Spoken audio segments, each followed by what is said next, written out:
If you dare to fall for the mermaid, I'll give you fair warning, my friend.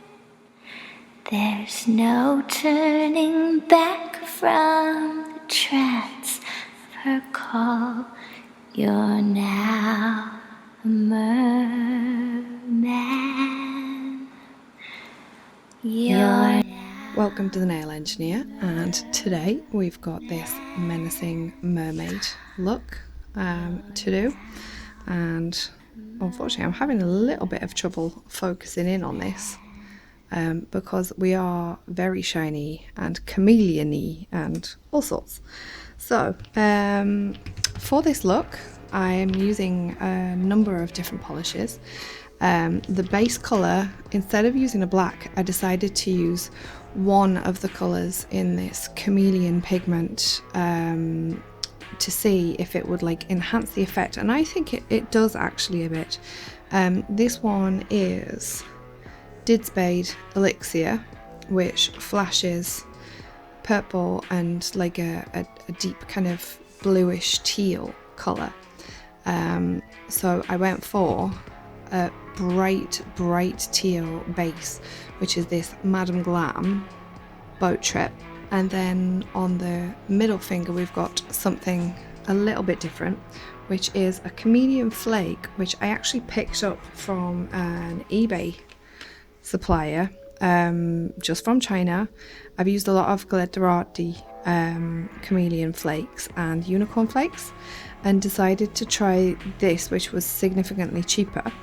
And actually I haven't noticed much of a crossover between the glitterati range and this particular supplier that I found. This particular supplier seems to have different colours than I can get from glitterati. For example, this one here, I've yet to see something on glitterati that's quite that colour, and it is the perfect match for this chrome.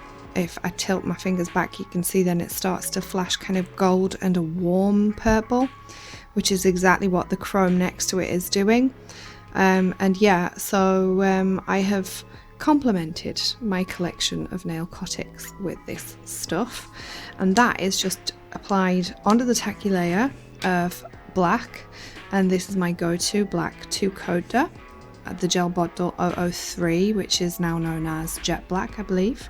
And apologies for this, my Pomfolix eczema has had a really bad flare up lately. It looks like it's finally on its way out after about 3 weeks of this. So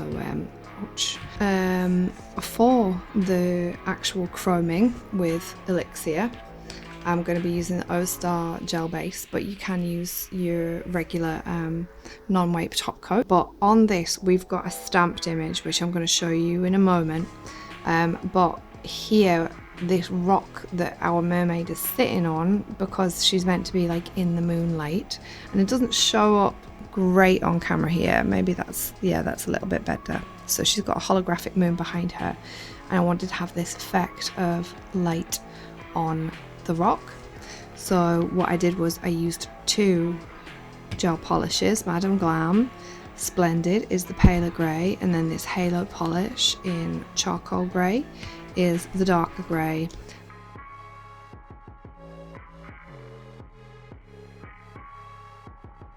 And I'm just wearing gloves on my other hand because obviously I've got non-white top coat on that, and I don't want to get any stray flakes on there.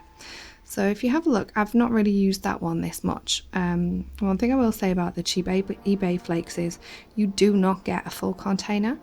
So although they might look like 6 times cheaper, because you only get a third to the half of the quantity, it actually doesn't quite work out that cheap. Anywho, so I'm just using a little wedge of cosmetic sponge and literally just patting this into the tacky inhibition layer, and it's that easy. Just on it goes. And then once you think that you've got enough coverage, you can also use a nitrile gloved finger, which is a good way of getting it on. Just give it a little pat about and you're just looking for any bold patches, and you can put as little or as much of this on as you like. I've gone for quite full coverage there, but it's also very nice to apply it sparingly, maybe just in a stripe with a bit of matte top coat over. Looks really effective. But yeah, there it is, and I'm just going to dust off any excess with a duster brush and top coat twice. And as if by magic, I now have 2 coats of Boat Trip over all of my other nails, and I've topped this off with the O-Star mirror base that I mentioned in the intro. Now it's time to get chroming with the Elixir and my trusty silicone chisel. So I'm not going to show you all of the chroming because we've all seen chroming before, but I will show you this one on the thumb because that will probably be the most effective one. And I'm just literally with a little bit on the silicone chisel, just rubbing that in to the cured top coat, and it's that easy. And I'm going to repeat that with the rest of my fingers.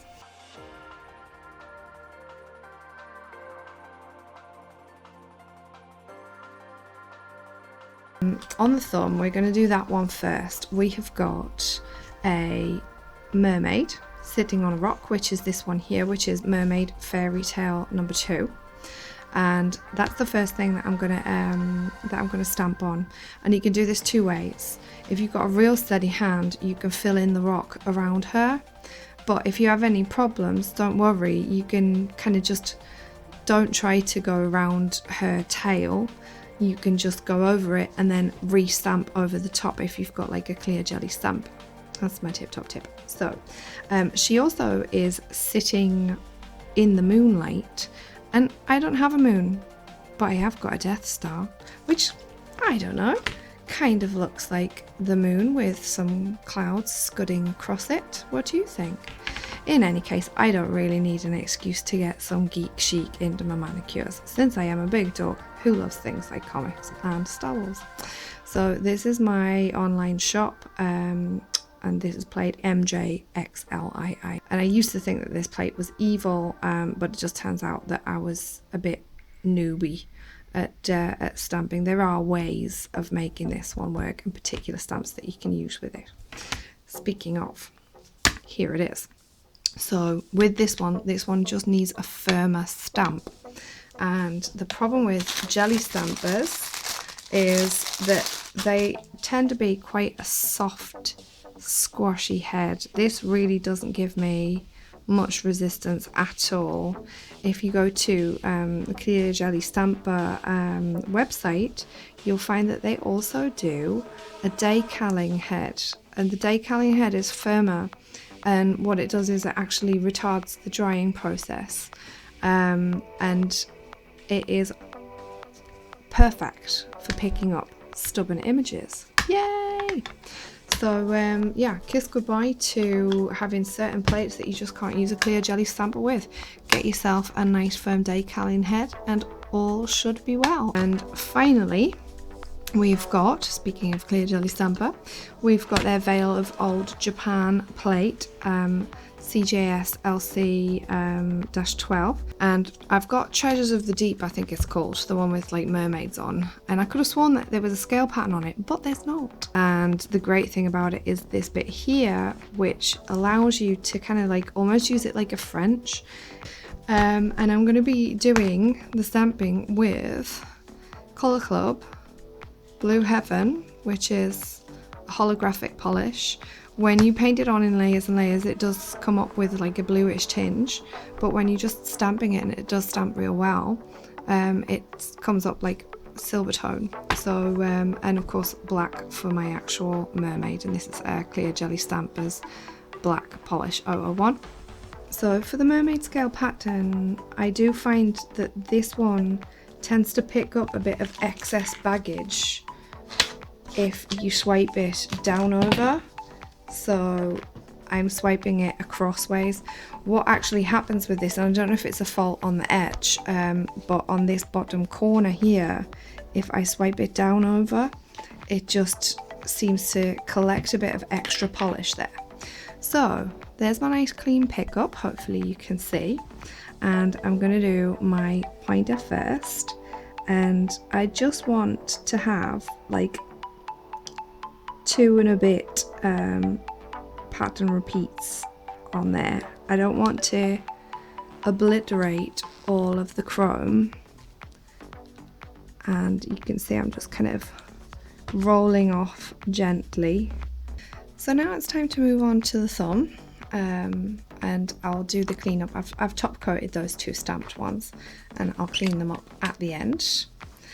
Now, as I mentioned, this is the Death Star, not the moon, and it's the first thing that I'm going to put on, and I'm going to be putting it like near the tip of my nail. And just deposit it kind of there on the top corner of my nail. And then next up, we're going to move on to the Moyu plate.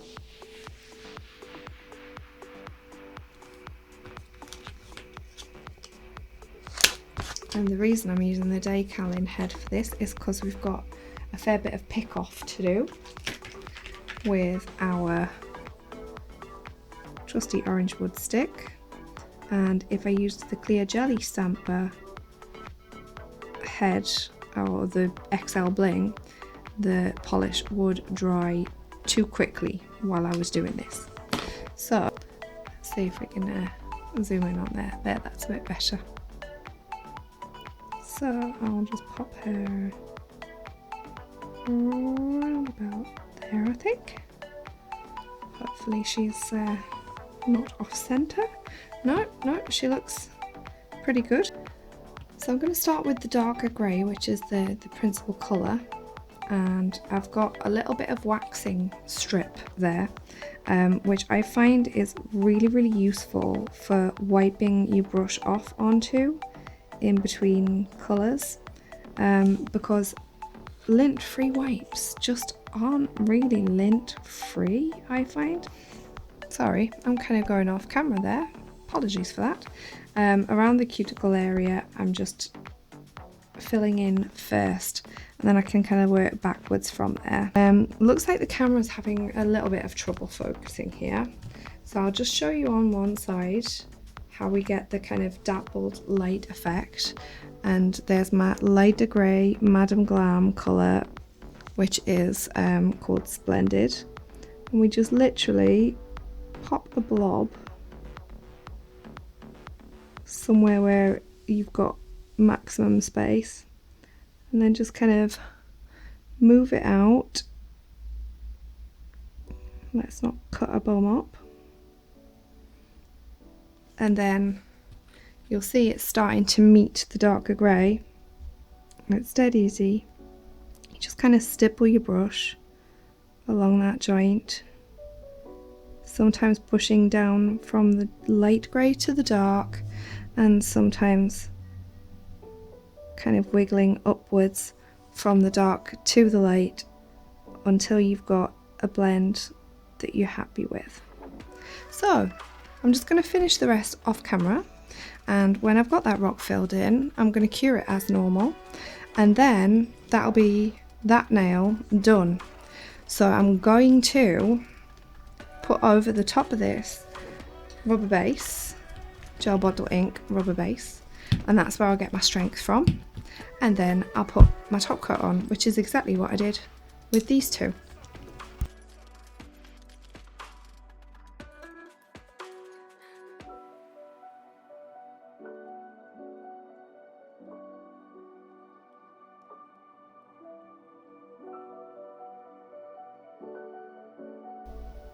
So for the mermaid shell nail, off screen I put my central one on because I find that one's like the trickiest to do and position and to get right, and you can see, like, even not having to do it at an awkward angle, still managed to get a bubble in there, which is a real shame, but not to worry. I'm using Gel Pot Clear over my rubber base, and literally all I'm doing is trying to kind of wiggle myself up a blob, and you need this to be like a decent size as well. And then just let kind of gravity bring it down the brush a little bit, and you just kind of pogo on a dot of it at the outer edge.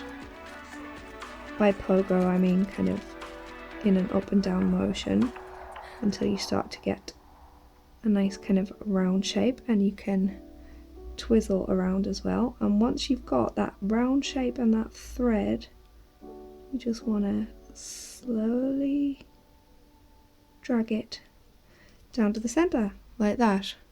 And that's why it's so important to get that first one correct.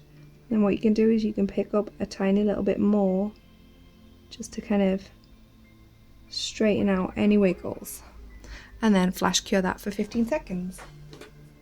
So here are the finished nails, and it's actually been a week since I recorded the doing of this hand because I didn't have time to finish my outro, and since then my Pomfolix eczema has really flared up so bad. It doesn't look like it's going to get better anytime soon, so I figured that I might as well just finish recording this and get it over and done with. So my phone decided also to eat the footage of me doing this nail.